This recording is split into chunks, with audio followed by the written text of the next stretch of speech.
अल्हम्दुलिल्लाह नहमदुहु व नस्तईनुहु व नस्तगफिरुहु व नु'मिनु बिही व नतवक्कलु अलैहि व नऊज़ु बिल्लाहि मिन शुरूरि अनफुसिना व मिन सय्यिआति अअमालिना मन यहदिहिल्लाहु फला मुदिल्ल लहु व मन युद्लिल्हु फला हादिय लहु व नशहदु अन ला इलाहा इल्लल्लाहु वहदहु ला शरीका लहु व नशहदु अन्न सय्यिदना व मौलाना मुहम्मदन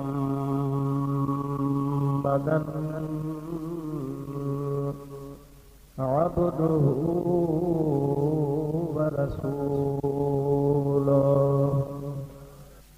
सल्लल्लाहु तआला अलैहि व अला आलिहि व अस्हाबिहि व अज़वाजिहि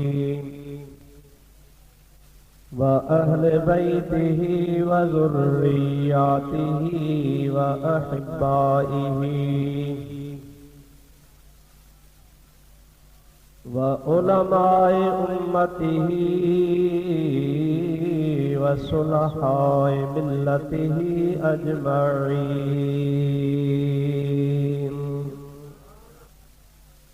अम्मा बअदु फ़क़द क़ाल अल्लाहु अज़्ज़ा व जल्ल फ़ी कलामिहिल करीम अऊज़ु बिल्लाहि मिनश शैतानिर रजीम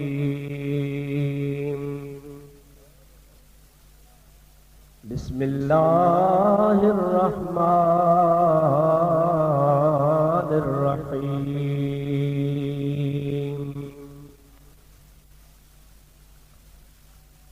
व अम्मा मन खाफ़ मक़ाम रब्बिही व नहन नफ्स अनिल हवा फ़इन्नल जन्नत हियल मअवा सदक़ल्लाहु मौलानल अज़ीम व बल्लगना रसूलुहुन नबियुल करीमुल अमीन व नहनु अला ज़ालिका मिनश शाहिदीन वश्शाकिरीन वल्हम्दुलिल्लाहि रब्बिल आलमीन।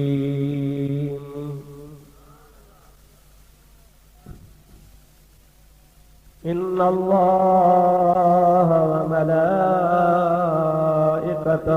युसल्लूना अलन नबी या अय्युहल्लज़ीना आमनू सल्लू अलैहि व सल्लिमू तस्लीमा।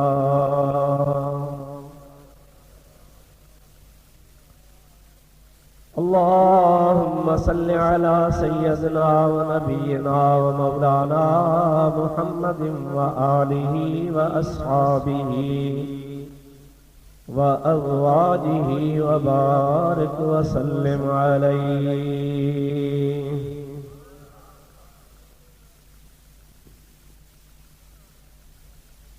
जनाब आली मर्तबत सदर गिरामी कदर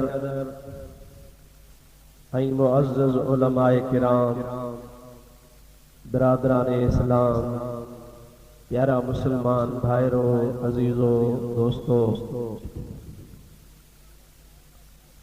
अल्लाह ताला जल्ल जलालु अमन वालू जे पाक कलामा आयत मुबारका तवां जे आॾो में तिलावत करण जो शर्फ हासिल कयो आहे।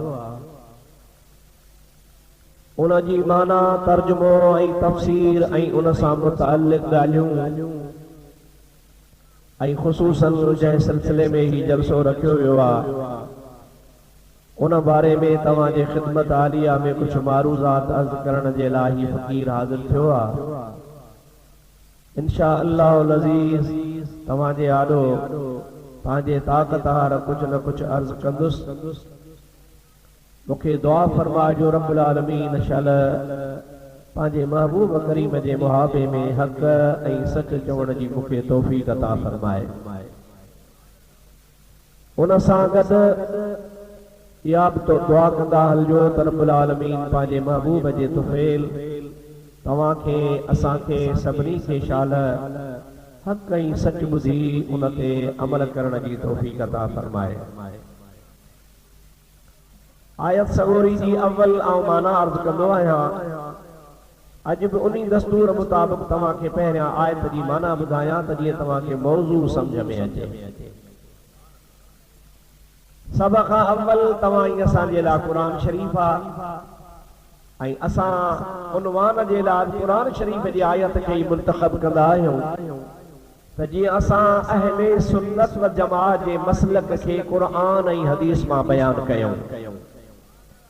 सुभाणे जीअं केरु इहा दावा न करे ते ॻाल्हियूं किसा ऐं कहाणियूं हणी वेंदा आहिनि, कुरान कोन पढ़ंदा आहिनि। अल्हम्दुलिल्लाह सुन्नत अल्हम्दुलिल्लाह सुन्नत जमाअत जो अक़ीदो ऐं कुरान करीम जे मुताबिक़ असांजा जेके भी नज़रिया आहिनि अल्लाह पाक जे ज़ात जे बारे में, इमामुल अंबिया सल्लल्लाहु अलैहि वसल्लम जी ज़ात जे बारे में, सहाबा किराम जे बारे में, अहले बैत अतहार जे बारे में, ताबईन व तबउ ताबईन ऐं औलियाए कामिलीन जे बारे में ऐं शुहदा जे बारे में जेके अहले सुन्नत जो नज़रियो आहे हकीकत में उहो ई सही नज़रियो आहे छो उन जो तर्जुमान अल्लाह जो क़ुरान आहे। क़ुरान करीम जी तर्जुमानी ऐं क़ुरान करीम जे मफ़हूम ऐं क़ुरान करीम जे रूह ते जेकॾहिं को अमल करे थो त उहो अहले सुन्नत जमाअत आहे ऐं दुआ कयो अल्लाह ताला असांखे उन ते साबित रखे ऐं हमेशा हमेशा रब करीम तव्हां असांजे औलाद खे बि इन ते हलण जी तौफ़ीक़ अता फरमाए। आयत करीमा जी माना अर्ज़ कंदुसि मूंसां गॾिजी मुहबत सां ज़ौक़ ऐं शौक़ सां मुझे आका ते दुरूद शरीफ पढ़ो त जीअं तव्हांखे मज़ो बि अची वञे ऐं अल्लाह पाक जो कलाम ॿुधी पंहिंजो ईमान ताज़ो करो। सभई चओ सल्लल्लाहु अलैका या रसूलल्लाह व सल्लम अलैका या हबीब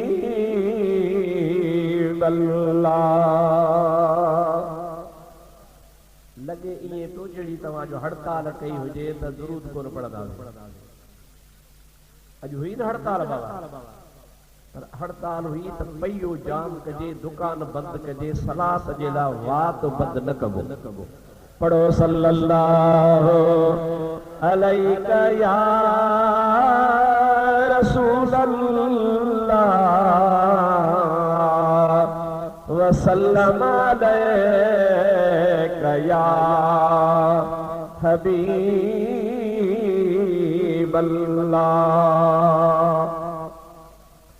अल्लाह ताला जल्ल जलालुहु व मनवालुहु पांजे पाक कलाम इरशाद फरमायो फअम्मा मन खाफ मकाम रब्बिही व नहन नफ्स अनिल हवा फइन्नल जन्नत हियल मअवा। सबई छेड़े तई सुभान अल्लाह चओ। अल्लाह तबारक व तआला जल्ल जलालुहु व मनवालुहु इरशाद फरमाए तो उहे मुंहिंजा बांधा उहे मुंहिंजा बंदा फअम्मा मन खाफ मकाम रब्बिही उहे मुंहिंजा बांधा जेके अल्लाह पाक जे आॾो पाण खे चवनि था असांखे हाज़िर थियणो आहे बीहणो आहे पर अल्लाह पाक जी ज़ात बाबरका जे आॾो बीहण खां हू ड्रिजनि था।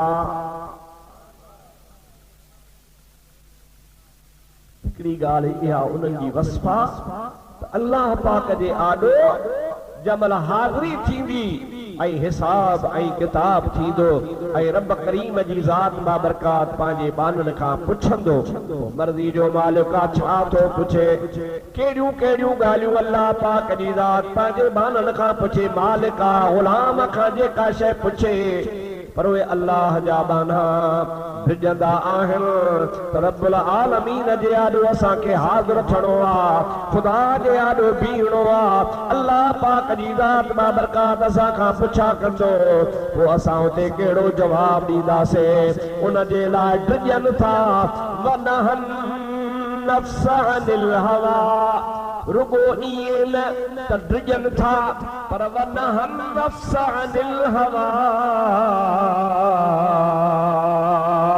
उहे बाना पंहिंजे नफ्स खे पंहिंजे सदुन खे पंहिंजे ख्वाहिशुनि खे अल्लाह पाक जे रज़ा जे ख़ातिर हर बुराई हर ख़राबी हर क़िस्म जी जेका बि ख्वाहिश आहे उन खां पंहिंजे पाण खे रोके छॾींदा आहिनि बुराई तो हू कोन कंदा हल पर 24 कलाक रब जे रज़ा में मशगूल हूंदा आहिनि अल्लाह सही उन जूं ॿ वसफ़ूं बयान कयूं हिकिड़ो त ख़ाफ़ मक़ाम रब्बिही अल्लाह जे आॾो बीहण खां ॾिजे वनहन नफ्स ऐं पंहिंजे नफ्स खे रोके अनिल हवा ख्वाहिशात नफ़्सानी खां उन खां पाण खे रोके हाणे अल्लाह ताला अॻिते बयान फरमाए थो त उन्हनि जे लाइ मां अल्लाह वटि कहिड़ो इनाम आहे रब ताला फरमाए थो फइन्नल जन्नत हियल मअवा बुधी छॾियो इंसानो मां अल्लाह पाक पंहिंजे क़ुरान करीम में बयान फरमाए छॾियां थो त अहिड़नि बाननि जे लाइ रहण जी जाइ टिकण जी जाइ तरसण जी जाइ मां अल्लाह पाक जन्नत मुक़र्रर फरमाए छॾी आहे दोस्तो असांजे सिंध में माण्हू चवंदा आहिनि त जेका घोड़ी डुबरी हुजे सॼी न थिए पोइ उन जे आॾो तव्हां पुराणा संज रखी साड़ियो उहो ॾिसे त जेको रोज़ मुंहिंजे मथां संज रखी चढ़ंदा आहिनि हे त सड़ी विया पोइ गाह मज़े सां खाईंदी गणती लाहे छॾींदी हफ़्ते महीने में सॻी थी छाजे करे त गणती वारी शइ हुन खां ख़तम कई वई आहे अल्लाह ताला जी ज़ात बाबरकात पंहिंजे पाक कलाम में क़ुरान मजीद में उन्हनि पंहिंजे बाननि जे लाइ कहिड़ी न बिशारत फरमाई आहे फइन्नल जन्नत हियल मअवा ऐं इंसानो ॿुधी छॾियो मां इन पंहिंजे बंदनि जे लाइ पंहिंजे बाननि जे लाइ जेके पंहिंजे नफ़्सानी ख्वाहिशात खां पाण खे रोकींदा आहिनि ऐं मां अल्लाह जे आॾो हाज़िर थियण खां ड्रिजंदा आहिनि मां रब्बुल आलमीन जी ज़ात बाबरकात उन्हनि जे लाइ पंहिंजे कलाम पाक में वाइदो फरमायां थो फइन्नल जन्नत हियल मअवा इन्हनि जो ठिकाणो इन्हनि जी रहाइश इन्हनि जे आराम ऐं सुकून जी जाइ मां जन्नत जोड़े हिननि जे हवाले करे छॾी आहे अवां उलमा खां ॿुधंदा आहियो औलिया अल्लाह जे शान में तक़रीबन हर मौलवी या आयत पढ़ंदो आहे अला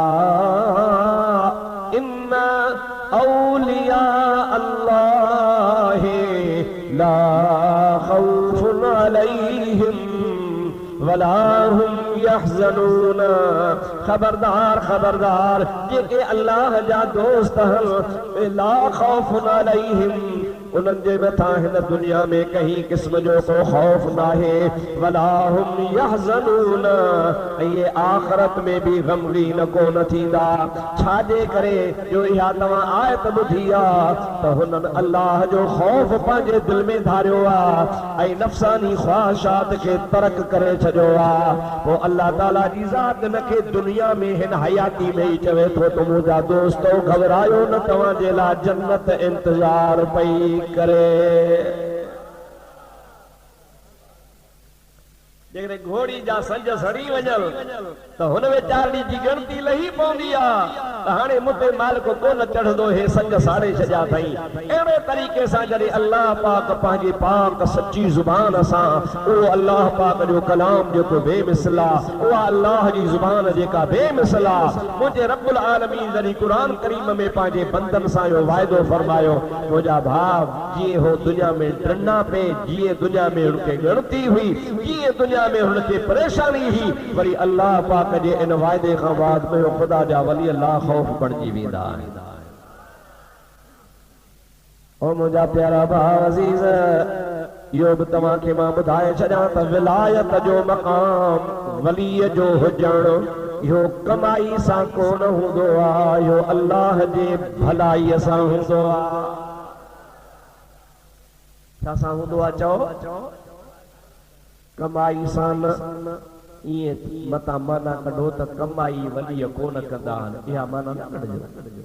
कमाई कंदा आहिनि, जॾहिं रब करीम उनखे इहो मक़ाम ॾींदो आहे त हो कमाई अहिड़ी कंदा आहिनि जो तोड़े जन्नत जी बिशारत अथनि त बि अल्लाह पाक जी एतिरी इबादत कंदा आहिनि जो तव्हां असां होॾे तसव्वुर बि नथा करे सघूं। लेकिन इएं कोन्हे त कमाई करण खां बाद में उनखे विलायत मिलंदी आहे। ख़ुदा जो वली अम्मा जे पेट में हूंदो आहे त मुंहिंजा प्यारा दोस्तो अज़ीज़ो, ख़ुदा तबारक व तआला उन जे रूह खे उन जे तक़दीर में, उन जे मुक़द्दर में विलायत जो ताज उनखे पाराए छॾींदो आहे। अम्मा जे पेट मां दुनिया ते ईंदो आहे त हो वली हूंदो आहे, हू विलायत जो साहिब हूंदो आहे। अल्लाह पाक जी ज़ात बाबरकात उनखे पंहिंजे विलायत सां सरफराज फरमाईंदो आहे। ऐं मुंहिंजा दोस्त, या अल्लाह जी मर्ज़ी आहे, रब करीम जी ज़ात बाबरकात जंहिंखे चाहींदो आहे उनखे वली कंदो आहे। पर हेॾे निहारियो, चाहींदो पाण आहे, घुरंदो पाण आहे, बणाईंदो पाण आहे। पर मुंहिंजा दोस्तो, इहा बि ॻाल्हि ज़रूरी आहे त उन में अहलियत ऐं लियाकत वई पाण रखंदो आहे। कंहिं नालायक खे वली कोन बणाइबो आहे, कंहिं अंधे मंडे खे तव्हां ड्राइवर नथा रखो, कंहिं दिमाग़ ख़राब वारे खे जंहिंखे फेरी जी मर्द हुजे उनखे ड्राइवर कोन था रखो त हणंदो गाॾी कंहिं वण में, गाॾी बि चट त मालिक बि चट। अवां जॾहिं गाॾी हलाइण जे लाइ माण्हू खे जो सोचींदा हो त हे हर तरह सां मुकमिल तरह सेहतमंद हुजे, नज़र बि सही हुजे, दिमाग़ बि सही हुजे, उन खां पोइ तव्हां पंहिंजी गाॾी हुन जे हवाले कंदा आहियो। अल्लाह जी ज़ात बाबरकात विलायत जो मर्तबो ई मक़ाम जरी वलियन खे ॾींदो आहे त रब करीम जी ज़ात बाबरकात इहो बि उन अहल हूंदा आहिनि, अहलियत वारा हूंदा आहिनि, उनमें इहो जोहर हूंदो आहे, तरी ख़ुदा ताला जी ज़ात उनखे ॼमण सां ई वली मुंतखब फरमाईंदो आहे। ॻाल्हि त पाण कयूं था अॼु सुल्तानुल औलिया रज़ी अल्लाह तआला अन्हु जी, पर इन्ही सिलसिले में मां तव्हांखे अर्ज़ कयां त हज़रत ख्वाजा साईं रज़ी अल्लाह तआला अन्हु खे अॻु में हिकु घरवारी बि आहे ऐं हिकिड़ो फर्ज़ंद बि आहे। इत्तिफ़ाक़ सां हो साहिबज़ादो बि गुज़ारे थो वञे, वरी उहा अम्मा जीजा बि जहान छॾे थी वञे ऐं पाण उमिरि रसीदा हा। मुंहिंजा दोस्तो अज़ीज़ो, कानून आहे अल्लाह वारनि जा जीअं ग़ुलाम हूंदा आहिनि, इहे वरी अल्लाह वारनि जा दुश्मन बि हूंदा आहिनि। रब ताला जी फरमाईंदो आहे, मन आदाली वलियन फक़द आज़नतहु बिल हर्ब, जेको मुंहिंजे दोस्तनि सां दुश्मनी कंदो आहे मां अल्लाह ताला उन सां जंग जो ऐलान कंदो आहियां। उन ख्वाजा साहब रज़ी अल्लाह ताला नो जा, हज़रत सुल्तान औलिया रज़ी अल्लाह ताला नो जा, जेके उन ॻोठ में दुश्मन हा, सड़ंदा हा, उहे पंहिंजा पाण में चवनि पिया, हज़रत सुल्तान औलिया बुढ़ो थी वियो आहे, पुट हिकिड़ो हो उहो बि गुज़ारे वियो आहे, घरवारी कान्हे का, हाणे किन कीअं थींदो, हिन जी पीढ़ी ख़तम आहे, हिन जो ख़ानदान ई ख़तम आहे, हिन जो सिलसिलो ई कोन हलंदो। हिकिड़ो फ़क़ीर आहे, हज़रत ख्वाजा साहब जो मुरीद आहे, इश्क़ ई मोहब्बत वारो आहे, उन जे कन ते जमल जो आवाज़ पियो त जहिड़ो हुन जे फट जे मथां कंहिं मिर्चूं लॻायूं हुजनि। गम में गणतीअ में रोवंदो अची ख्वाजा साईं जे कदमनि ते किरियो आहे। अर्ज़ थो करे साईं दुश्मननि ॿियूं त दुश्मनियूं कयूं पर अॼु ॾाढा ख़ुशि थिया आहिनि। अवां जा घर वारा बि जहान छॾे विया, अवां जो साहबज़ादो बि हिकिड़ो जहान छॾे वियो ऐं हो ख़ुशि पिया थियनि। मूंखां इहा ॻाल्हि ॿुधी बर्दाश्त कान थी आहे। अल्लाह जी कहिड़ी मर्ज़ी आहे। मुंहिंजा दोस्त कुदरत जो कानून आहे। अल्लाह वारो जॾहिं ॻाल्हि कंदो आहे त लोह महफूज़ मां पढ़ी पोइ ॻाल्हि कंदो आहे। खुदा जे वलीअ जी नज़र किथे हूंदी आहे? मां पंहिंजे तरफ़ां छो चवां, अचो त तव्हांखे शाहिदी पेश कयां मौलाना जलालुद्दीन रूमी। अबानी अतर वारे खे या त वेहारियो या त अतर खसे विरायो। इहो असुल नथो मुड़े, सॼी जमात मां चकर हणी वियो आहे, वरी बि पियो फिरी। वेहारोसि न जोरी, वेहारोसि दादा वेंदो। हिम्मत तव्हां में बि कान्हे।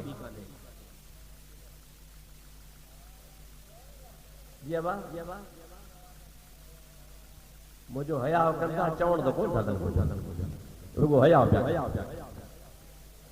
पढ़ो पढ़ो सल्लल्लाहु अलैहि या रसूल अल्लाह वसल्लम अलैका या हबीब अल्लाह। खुली खुली पढ़ो सल्लल्लाहु।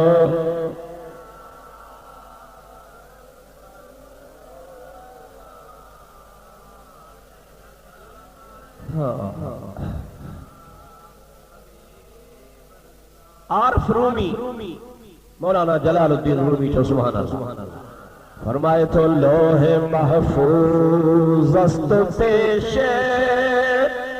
औलिया आज महफूज अस्त महफूज अज खता। मौलाना रूमी रहमतुल्लाह अलैहि फरमाइनि था तो लोह महफूज अल्लाह जे वलियन जे अखियुनि जे आॾो हूंदो आहे। खुदा जो वली जेका ॻाल्हि कंदो आहे सो लोह महफूज मां पढ़ी पोइ ॻाल्हि कंदो आहे। ऐं लोह महफूज उहा जाइ आहे, उहो हंधा, उहो मक़ाम आहे जो मुंहिंजा प्यारा दोस्तो अज़ीज़ो उन्ही मक़ाम में ख़ता ऐं ग़लती आहे ई कान। असां किताब लिखूं, असां दफ़्तर लिखूं, असां के इश्तिहार छपियूं, केॾी हुन में ग़लतियूं रहिजी वेंदियूं आहिनि, के नज़र चुक थी वेंदियूं आहिनि, के ॼाणी वाणी ग़लती बेलमी जे करे थींदी आहे, का वरी कातिब जी सहव हूंदी आहे, ग़लती रहिजी वेंदी आहे। लोह महफूज़ में का ग़लती कान्हे का। अल्लाह ताला फरमाईंदा ला रतबिन वला याबिसिन इल्ला फी किताबिन मुबीन। ओ दुनिया वारो ॿुधी छॾियो, मां अल्लाह पाक न का सुकी शइ छॾी आहे, न का आली शइ छॾी आहे। अव्वल खां आख़िर ताईं सारे काइनात ऐं जहान में जो कुझु छणो आहे, जो कुझु थींदो, जेको थी गुज़रियो, सभ जो सभु लोह महफूज़ में लिखी छॾियो आहे। अल्लाह जे कामिल वलियनि जी नज़र उन लोह महफूज़ में हूंदी आहे। फकीर अर्ज़ कयो क़िबला अॼु मां हीअ ॻाल्हि ॿुधी आहे, चवनि पिया त हज़रत ख्वाजा मोहम्मद ज़मान सुल्तानुल औलिया रहमतुल्लाह तआला अलैह उन जो पीढ़ी ख़ानदान ख़त्म थी वियो, घरवारी ही उहा गुज़ारे वई, पुटड़ो बि हिकिड़ो हो गुज़ारे वियो। हाणे ज़िक्र ई कोन हलंदो हलो, पाण ख़ामोश करे फरमाइनि था फ़क़ीर घबराए न, ओ फ़क़ीर परेशान न थी। चई कीअं न परेशान थियां?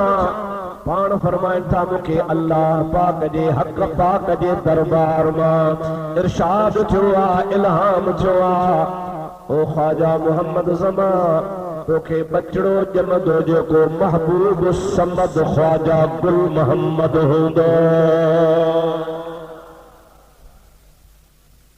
ऐं तव्हांखे इहा बि यादि रखणु खपे त मुंहिंजो सिलसिलो अल्लाह पाक जे दरगाह खां इहो हुकुम थियल आहे त तव्हां जे हिन दरबार ते अव्हां जे हिन खानकाह ते अव्हां जे खानदान मां नस्ल दर नस्ल सिलसिलो हलंदो रहंदो। अल्लाह जो कानून आ त जेके दुश्मन हूंदा आहिनि हबीब जा या अल्लाह जा, अल्लाह सही उन्हनि जी पीढ़ी ख़त्म कंदो आ। अल्लाह सही मुंहिंजी पीढ़ी ख़त्म कोन कई आ। अव्हां सवां पंहिंजे अखियुनि सां ॾिसंदा वक़्तु अचण वारो आहे जो रब करीम मूंखे महबूब समझ अता फरमाईंदो। सभई चओ सुभान अल्लाह। गाल त थी हज़रत ख्वाजा गुल मोहम्मद महबूब समद जी, पर हकीकत में मूंखे रुगो इशारो तव्हांखे करणो त ख़ुदा जे वलीअ जी नज़र ॾिठो वेठो बदीन जे इलाइक़े में आहे, लुआरी शरीफ़ जी सरज़मीन ते वेठो आहे, निगाह काथे पई कमु, उन निगाह तां कुर्बान वञा, उन नज़र तां कुर्बान वञा।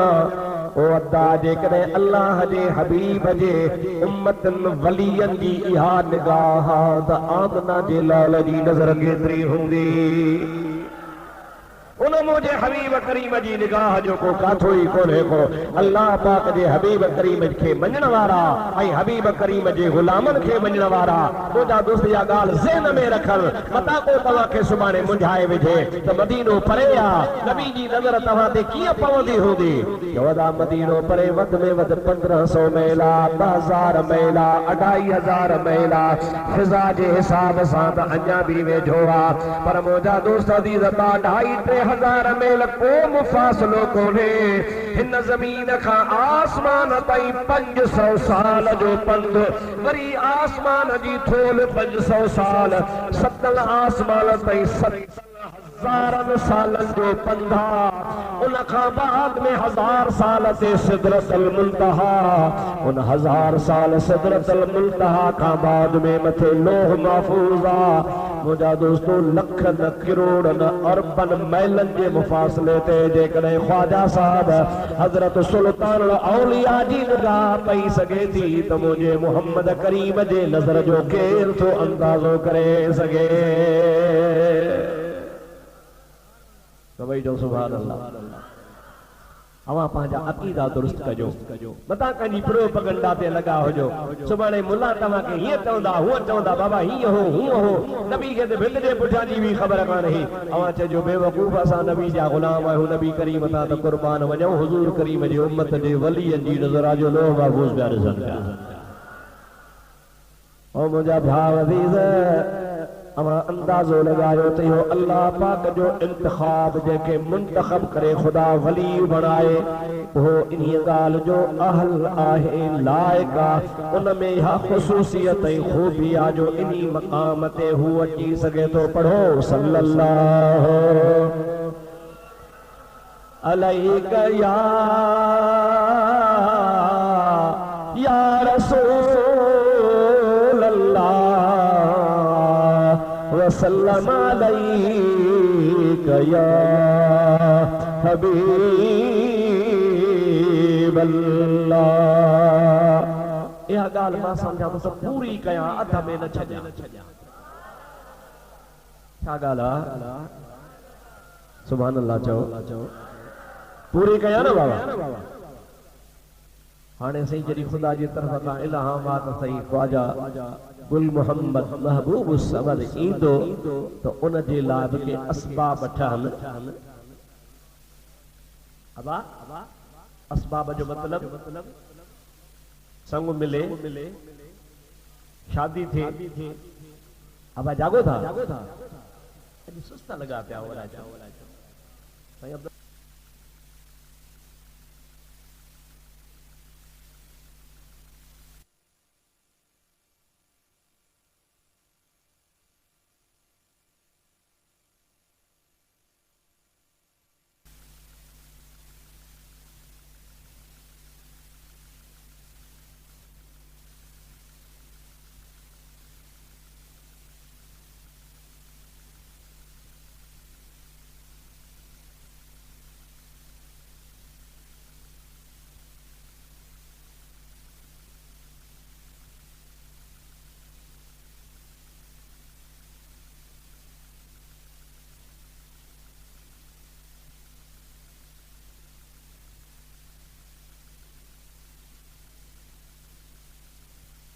हाँ वरी तो शादी करे न पांजी न्याणी कोन दस मानू मायूस दिया केवला मायूस छोड़ अवा हुक्म फरमायो कि अवा जा मौत कद के अवा जा मुरीद बच्चा कुर्बान करण वारा सिर कुर्बान करण वारा शरीयत मुहम्मदी मुताबिक निकाह केरु न तवा के दीदो हुकुम कयो त कन बियन मुरीदन खां असा तवा जे ला हाजिर आयो पाण फरमाइन था त न रुगी शादी करनी काने का उहा न्याणी पाक बीबी जेका अञा कुआरी आ मुखे अल्लाह पाक जे तरफ खां इहो ॿुधायो वियो आहे त ख्वाजा गुल मोहम्मद जो रूह मुबारक अल्लाह पाक उन्हीअ पाक बीबीअ जे पेट में रखियो आहे।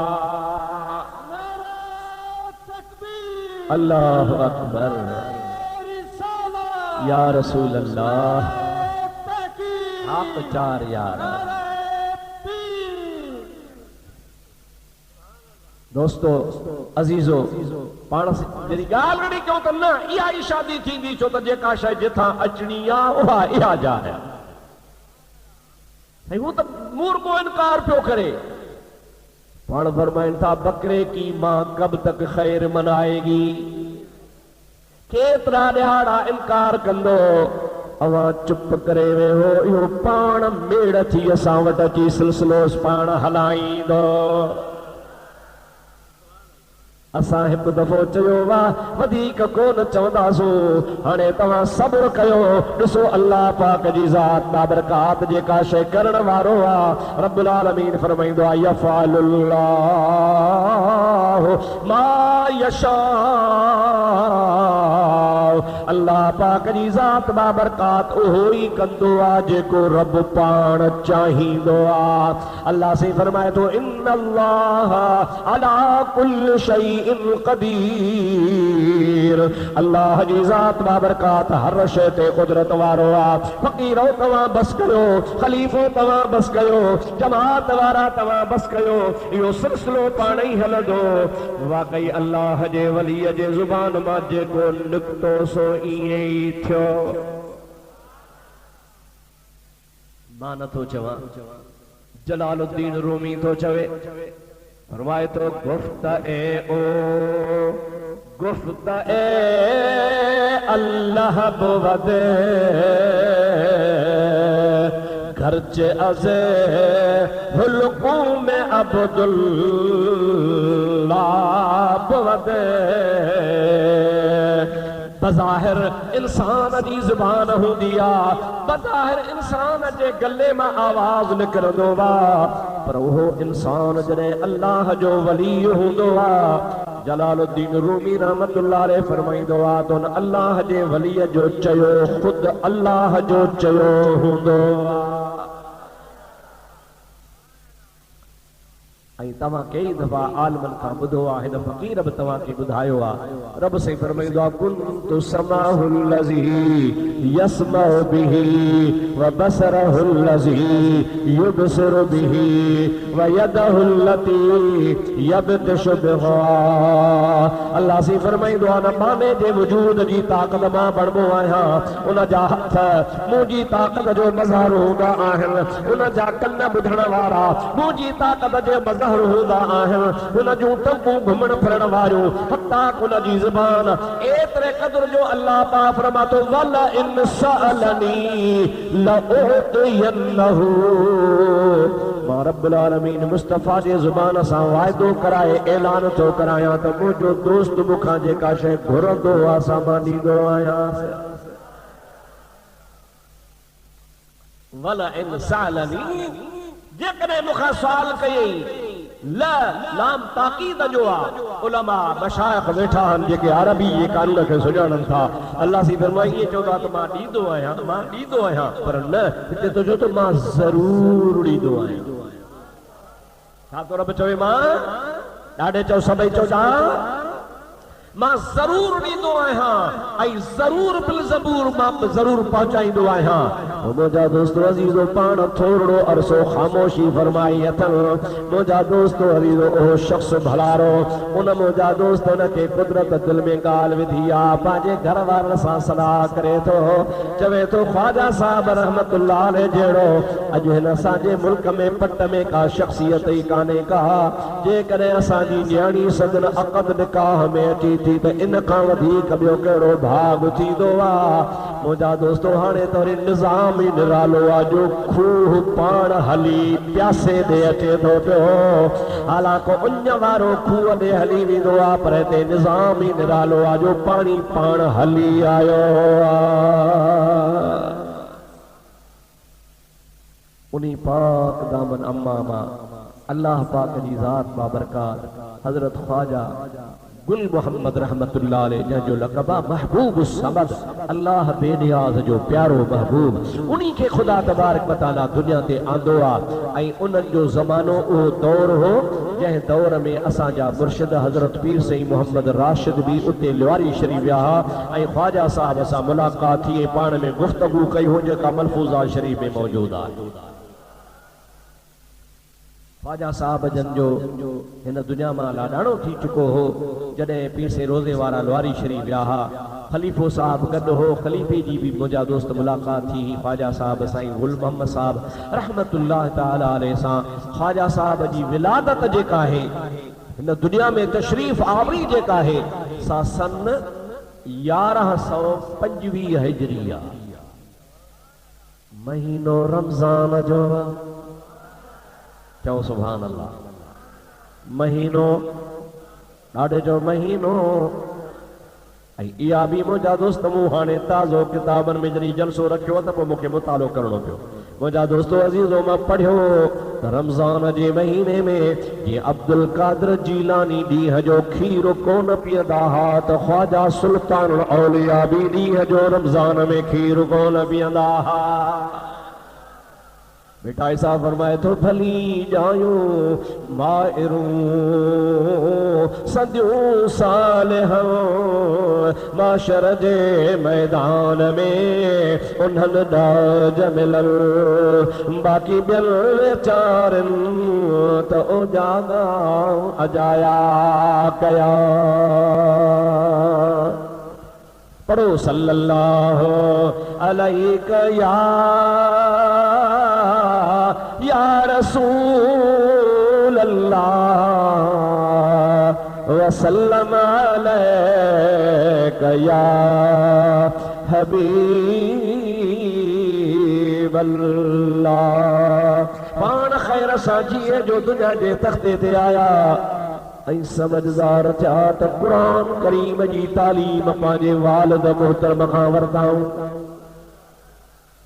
अब्बे साईं जो नालो आहे हज़रत हाजी अब्दुल लतीफ़ रहमतुल्लाह ताला अलैह। चओ सुभान अल्लाह, ॾाढे चओ सुभान अल्लाह। जेकॾहिं पढ़ण वारो सुल्तानुल औलिया आहे त पढ़ाइण वारो बि मुंहिंजा दोस्त कंहिं कमाल जो साहिब आहे। अल्लाह पाक जो कानून आहे रब करीम भले मोतीअ खे भले सिप में रखंदो आहे। हाओ या न ॻाल्हाईंदा हलो। भले मोती के छा में रखंदो आहे, भले सिप में रखंदो आहे। हज़रत हाजी साहब रहमतुल्लाह अलैह भी पंहिंजे वक्त जा काम रहा। क़ुरान करीम पंहिंजे साहिबज़ादे खे पाण पढ़ायो अथव। जॾहिं ख़ैर जो वॾा थियनि था पिया त मुंहिंजा दोस्तो अज़ीज़ो अरबी तालीम जे वास्ते पाण पंहिंजे वालिद खां इजाज़त घुरियाऊं, बाबा मूंखे इजाज़त ॾियो त मां परे परे वञी पढ़ां। ऐं कुदरत खुदा जी हज़रत ख्वाजा हाजी अब्दुल लतीफ़ रहमतुल्लाह अलैह जा ॿ डेरा हुआ। डेरा सम्झो, सिंधी में चइबो आहे ॿ घर वारा। सम्झो था न पाण अदब में माण्हू अदा साईं खे घणा डेरा। पारी घर वारनि मझां हज़रत हाजी अब्दुल लतीफ़ रहमतुल्लाह अलैह के जेके साहिबज़ादा हा उहे उम्र में वॾा हा। वरी ॿिए हरम पाक मां मुंहिंजा दोस्तो ख्वाजा साहब अकेलो दुर्रे यगाना थियो अल्लाह जे वली जो तवज्जो औलाद ते त सब कहते बराबर हूंदो आ पर मुजादा चवणिया मां जणे दी पुटड़ा भाग न दी वंड सुभान अल्लाह ए तो तुसादी बोली पे आलाइना मां जणे दी पुटड़े पर भाग न दी वंड अम्मा जो कम्मा बच्चे के जणे उहा जणे थी पई पर भाग खुदा जे हथ में आ कुल अल्लाहुम्मा मालिकल मुल्क तुतिल मुल्क मन तशा व तंज़िउल मुल्क मिम्मन तशा व तुइज़्ज़ु मन तशा व तुज़िल्लु मन तशा बियदिकल खैर इन्नका अला कुल्लि शैइन क़दीर।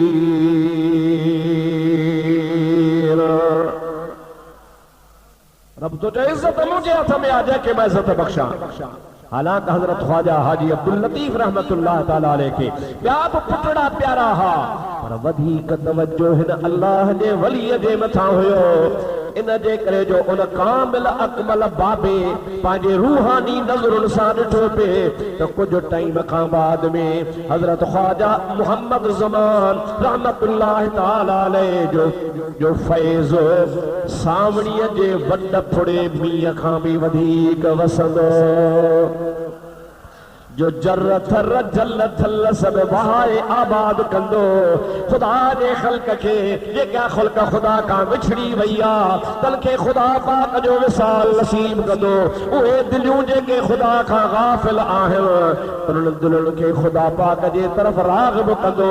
व अम्मा मन खाफ मकाम रब्बिही व नहन नफ्स अनिल हवा व इन्नल जन्नत हियल मअवा। इन्हीअ जो तफसीर करे पंहिंजा मुरीद तब कामिल बनाई दो ताजे करे वधीक दिल जो लाड़ो ओॾहिया भाइरनि खे हसद थी वियो। मतां चओ त पियो बदीन जो मुहाणो रुगो छितो थियो हो पर मुंहिंजा दोस्त ख्वाजा साहब रहमतुल्लाह ताला अलैहि जी मुखालफतन भाइरनि बि अलाए तव्हां चओ त कहिड़ो बदीन जो मुहाणो जंहिंजे करे तव्हां इहा असां चवंदा हुआसीं वॾो आशिक़ रसूल हुजे कहिड़ो जे अहमद मलाह वॾो आशिक़ हो मौलूद चया अथई नबी पाक जे शान में नातू चयूं अथई।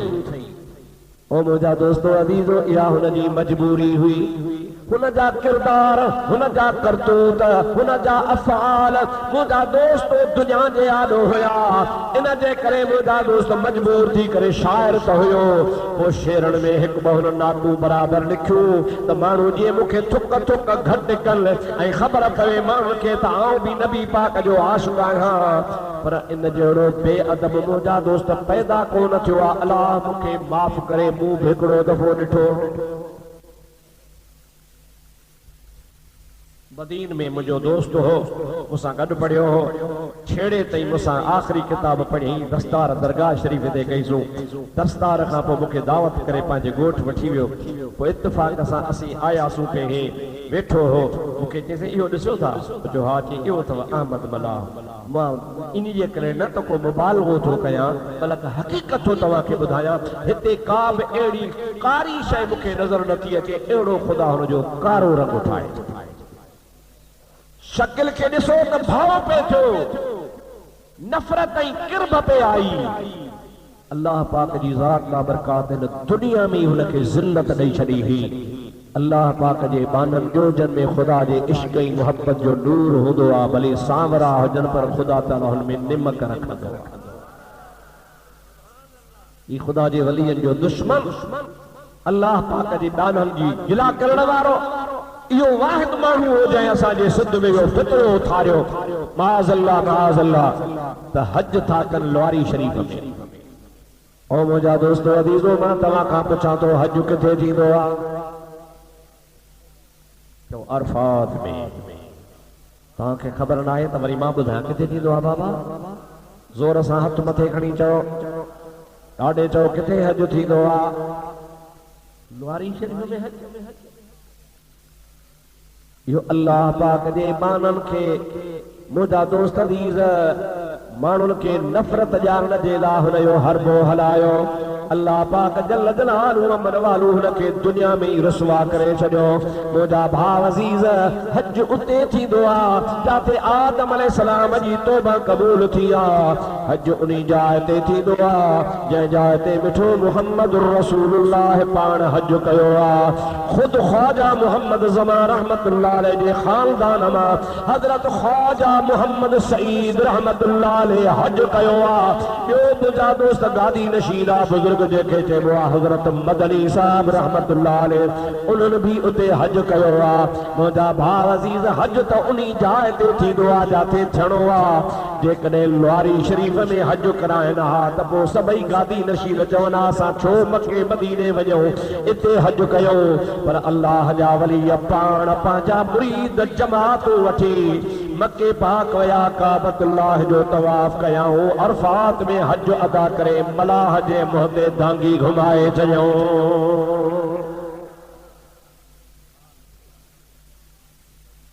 उन खबीर सां हिकिड़ो किताब लिखियो आहे, मूंखे साईं अब्दुल हक ॾिनो हो, हिन जो मुतालो कयो, असां काबे तां कुर्बान। लिखियो आहे ख़ुदा जो कसम हुन एॾा इल्ज़ाम हया आहिनि, एॾियूं हुन तोहमतूं आयूं आहिनि अल्लाह वारनि जे मथां। ख्वाजा मुहम्मद ज़मान रहमतुल्लाह अलैह जो हुनखे हया कोन थियो आहे। मां तव्हांखे अर्ज़ कयां, हिकिड़ो बुज़ुर्ग हो असांजे उत्तर में जंहिंजो नालो हो ख्वाजा अब्दुल रहमान भरचूड़ी शरीफ़ वारो। साईं अगारो ज़िक्र फरमायो त पीर अब्दुल ख़ालिक रहमतुल्लाह अलैह असांजे दरगाह शरीफ़ गुलज़ार खलील ते दरगाह ते अची जलसे जी सदारत कंदो आहे। उहो ख्वाजा अब्दुल रहमान रहमतुल्लाह अलैह मौलाना साईं अब्दुल ख़ालिक साहब जो पर ॾाॾो हो। पाण साहबज़ादा अब्दुल अलीम जा, अब्दुल अलीम साहब साहबज़ादो हो पीर अब्दुल रहीम जो, पीर अब्दुल रहीम साहबज़ादो हो ख्वाजा अब्दुल रहमान जो। वो ख्वाजा अब्दुल रहमान पीरीअ में पोड़ो आहे, रस्ते सां मुरीदनि सां जमायत सां गॾो थो अचे, घोड़े ते सवार आहे। हीअं वञनि पिया, साम्हूं वरी हिकिड़ो ॿियो शख़्स अचे पियो जंहिंजी ॾाढ़ी बि कूड़ियल हुई, मुछूं बि कूड़ला हुयूं, ज़ाहिर में को नेक भी कोन हो। जमल ख्वाजा साहब जे वेझा आया त हज़रत ख्वाजा अब्दुल रहमान पीर घूरल सईं रहमतुल्लाह अलैह घोड़े तां लही चओ सुभान अल्लाह। घोड़े तां लही हुन सां एतिराम सां मिलिया, एतिराम सां मिली करे चवनि था साईं तव्हां काॾे था वञो? उन चयोसीं मां तव्हां एॾे थो वञा जाॾो तव्हां आया आहियो फलाणे ॻोठ में। पाण फरमायो मुंहिंजे घोड़े ते महिरबानी करे चढ़ी वञो। न तव्हां मुरीदनि सां जमात सां घोड़े ते सवार आहियो, मुंहिंजे करे लहो सुठो कोन्हे, मुंहिंजो पंधु वेझो आहे, साईं जन जो पंधु परे आहे, तंहिंजे करे मूंखे छॾियो। मां पाण न ऐं तव्हांखे छॾींदुसि कोन, तव्हां ज़रूरु घोड़े ते चढ़ियो। पोइ घोड़ो मुंहिंजो मुरीद हले थो, तव्हां सां गॾो थो हले पैदल, पोइ घोड़ो मोटाए मजबूर थी करे उन्हीं खे फ़कीर खे जेको ज़ाहिर में बज़ाहिर में त कुझु बि कोन पे नज़र आयो, उन्हीं खे घोड़े ते सवार कयो। पाण उते वण जी छांव में वेही रहिया। 15 मिंट अधु कलाक में घोड़ो वापसि आयो। जीअं जो वापसि आयो त जमात पुछो सही हो, ज़ाहिर में त नेक कोन हो, ॾाढ़ी बि कान ही, मुछूं बि कोन हो, बज़ाहिर हुन जी सूरत का मुहम्मदी बि कान ही, पोइ तव्हां हुनजो एतिराम छाजे करे कयो आहे? भला लिकल को बुजुर्ग हो छा? पाण फरमाइनि था जहिड़ो ॿाहिरि हो तहिड़ो अंदर हो। माना जहिड़ो हुनजो ॿाहिरि आहे अंदर बि उनजो उहो साॻियो आहे, बुजुर्ग कोन्हे। साईं जन हुन जे लाइ घोड़े तां लथा, हुन जे लाइ तव्हां घोड़ो ॾिनो, ख़लीफ़ो हुनखे छॾे मोटी आयो आहे। अवां झंगल में इंतज़ार बीठा था कयो छो? हज़रत ख्वाजा अब्दुल रहमान फरमाइनि था त हिकिड़ी ॻाल्हि आहे, ही हुयो त जहिड़ो आहे अहिड़ो आहे, पर औलाद हो हज़रत गौसल आलमीन गौस बहावल हक़ मुल्तान वारे जो। असां हितां ॾिठो पे त गौसल आलमीन पंहिंजे कुबे शरीफ़ ते चढ़ियो बीठो आहे ऐं मुंडे ॾिहारे रहियो आहे त ॾिसां अब्दुल रहमान मुंहिंजे बच्चे सां कहिड़ो सलूक थो फरमाए। सो अबा असां हिन ॾे कोन ॾिठो आहे, असां त हज़रत गौसल आलमीन ॾे ॾिठो आहे। भई चओ सुभान अल्लाह। जमल पाण इहा ॻाल्हि फरमायो मुझा दोस्त अदीज मानू सब चुप थिया त अल्लाह वारे जी नजर परे पई वने किथे सिंधा किथे मुल्तान आ मुझा दोस्त अदीज 200 माइल परे आ पर खुदा जे वली उन निस्बत के सुजाने तो इन मुहाने मलाह मीरबर पलीत के इहो भी शर्म कोन आयो त लवारी शरीफ वारन बुजुर्गन जे ला दरगाह जे ला मां ज़बान पांजी संभाले ॻाल्हायां छो तरी इन दरबार जो सरवान हजरत सुल्तान लौलिया है पर मुझा दोस्त जॾहिं पाड़ पटियल हूंदी जंहिंजो कनेक्शन टुटल हूंदो जंहिंजो फ्यूज़ उॾामी वियो हूंदो जंहिं वटि का निस्बत हूंदी कान का उहो बकवास न कंदो त ॿियो छा कंदो उन बकवास कई बुजादा गंद कयई ऐं गारियूं ॾिनई गंद ॻाल्हाई उन काबे तां क़ुर्बान जे हवाले सां उन मआज़ल्ला मआल्ला दरगाह लवारी शरीफ़ जी ऐं सजादा नशीननि जी उन तमामु तौहीन कई आहे जेका बर्दाश्त खां न थिए आहे असांखे ख़ुदा पाक जी ज़ात बाबरकत जो कसम ॾाढो दुख थियो आहे असीं तव्हांखे ॿुधाइण चाहियूं था त ख़बरदार मता अॼु खां पोइ ग़लती करे चओ त को अहमद मलाह को आशिक़े रसूल हो ख़ुदा जो कसम आशिक़े शैतान हो पको नजदी हो वॾो बेअदब ऐं गुस्ताख़ हो वलियनि जो पिटियल ऐं सड़ियल हुयो उनखे वली चवणो ई कोन्हे को जे बेअदबी करे ख़ुदा जे वलीअ जी तौहीन कई आहे अल्लाह सी फरमाईंदो आहे जेको मुंहिंजे वलीअ जी तौहीन कंदो आहे मां रब हुन सां जंग जो ऐलान कंदो आहियां वॾो पलीत हो खबीस हो मलऊन हो अल्लाह जे वली जो दुश्मन हो हुन सुरगो लवारी शरीफ जे दरगाह के कान न ॿिया पंहिंजा ख़ुतबा लिखिया आहिनि उन्ही ख़ुतबनि में भी खुदा जे वलियनि जे कंहिं बि दरगाह खे न कोन छॾियो आहे हज़रत ख्वाजा क़य्यूम ज़मान ख्वाजा मोहम्मद हसन जान सरहंदी चओ रहमतुल्लाह अलैह कोटा शरीफ में 1935-36 जी ॻाल्हि आहे ज़िलज़िलो आयो पान खैर जो उते हा समन हवेली भी उते ही साहबजादो को नजर उते हो अल्लाह जो अमर हो हवेली शरीफ के ज़लज़ले लोडे विधो जंहिंमें घर वारा भी शहीद थिया के घर वारन खां गॾु ॿिया भी शहीद थिया त उहो त हाणे कुदरत जो वाक़ियो हो इन्ही खबीस अहमद मलाह उन्ही ते शेर लिखिया उहे शेर मूं वटि पिया आहिनि हुन पलीत ईअं चयो त जंहिं पीर में माण्हुनि खे वॾो आसरो हो हसन जान सरहंदी में वॾो आसरो हो त पीर आहे उहो त पंहिंजी हवेली भी बचाए कोन सघियो ओ पलीत ईअं न चओ ख़ुदा तुंहिंजी ज़ुबान साड़े जहन्नमी तू या ॻाल्हि न कर अल्लाह पाक जी ज़ात बाबरकत जी रज़ा ते ख़ुदा जा वली राज़ी हूंदा आहिनि चओ सुभान अल्लाह ॾाढे चओ सुभान अल्लाह अल्लाह जे वलियम जे ला ये लफ्ज़ चवण गलत हल इनी मलाह इन पलीत इन बद नस्ल इन बद बुनियाद माण्हू यो नस्ली मुंहिंजा दोस्त अहिड़ो आहे उनी पलीत कहिड़ियूं अल्लाह वारनि जे ख़िलाफ़ ॻाल्हियूं कयूं आहिनि मुंहिंजा दोस्तों जो हयाउ सड़े थो पियो ॿियो हयाउ न करे हा त हज़रत सुल्तान लौलिया जो हयाउ करे हा तव्हां ॿुधो न साईं क़िबला पीर मोहम्मद अयूब जान खां त हज़रत ख्वाजा साहब जे विलादत खां कई 100 साल अॻु में मुरलारी शरीफ जे पट मां हज़रत गौसल आलमीन लंघे अञा पट जो पट आया भी कोन अञा 100 साल खां पोइ पियो अचे त पाण जुती भी लाहिनि था प्यादल भी हलनि था ख़लीफ़नि खे भी चवनि था पंहिंजे रूहानी नज़र सां ॾिसनि था त जवान अचे थो अबाहिर त निहारियो मुतबर्रक शय तॾहिं थींदी आहे हीअ त बाज़ार जो कपिड़ो आहे आओ न बाबा पर जॾहिं हे कपिड़ो कंहिं अल्लाह जे वलीअ जे मथां अचे हथ लॻनि मुंहुं धोए हथ साफ़ करे त हाणे उन्ही जे हथ लॻाइण खां पोइ निस्बत खां पोइ मुतबर्रक अब आओ या न अग में तो कपड़ो आ उन्हीं कपड़े जे थान मां मुसलमान भी खरीद करे सके तो दील भी खरीद करे सके तो मुसलमान पटको भी ठाए सके तो हिंदू वाड़ियो पांजी धोती भी ठाए सके तो पर उहो कपड़ो कटजी कदे के अल्लाह जे वली जे जिस्म के लगदो आ त मोजा दोस्त उहो कपड़ो न होंदो आ उहो कपड़ो बरकत वारो होंदो आ बीबी उम्मे सलमा रसूलुल्लाह जी घरवारी मोमिनन जी मां आ कुरान पाक मोमिनन जी मां हुजूर जे घरवारन के सजो आ बुखारी में हदीस पाक आ मदीने में ऐलान कराई हुई याद रखो बीमार को मानू थेव हकीम दे न वंजो डॉक्टर दे न वंजो मुंह जो मा तव्हां जो इलाज कया मानू पांजा मरीज वठी ईंदा को कैंसर वारो अचे को सिलखंग वारो अचे को टीबी जो मरीज अचे को बी बीमारी जो अचे अम्मा साण असा के दवा दे अम्मा साण अंदरा दी पेटी मुबारक खणी ईंदी ही उन पेटी के खोली दी ही उन पेटी में रसूल रसूलुल्लाह जो पहरान मुबारक हूंदो हो। प्यालो पानी जो खणी उन पहरान मुबारक जो हिकड़ो पासो उन्हीं प्याले में विझी निपूड़े मरीज के पियारी दी त मर्ज काफूर थी वेंदो हो, मरीज चंगो भलो थींदो हो। इन्हीअ जे करे जो उन कपड़े जी रसूलुल्लाह जे जिस्म सां निस्बता जिस्म में लगण खां पोइ चओ जिस्म में लगण खां पर ख्वाजा साहब रहमतुल्लाह अलैह आया ही कोन चओ सुभान अल्लाह। अचन कदम घुमान त पोइ मोहतरम जाया अॻे ई छो इहो मसइलो मूंखे सम्झ में न आयो आहे। दुआ कयो त मां तव्हांखे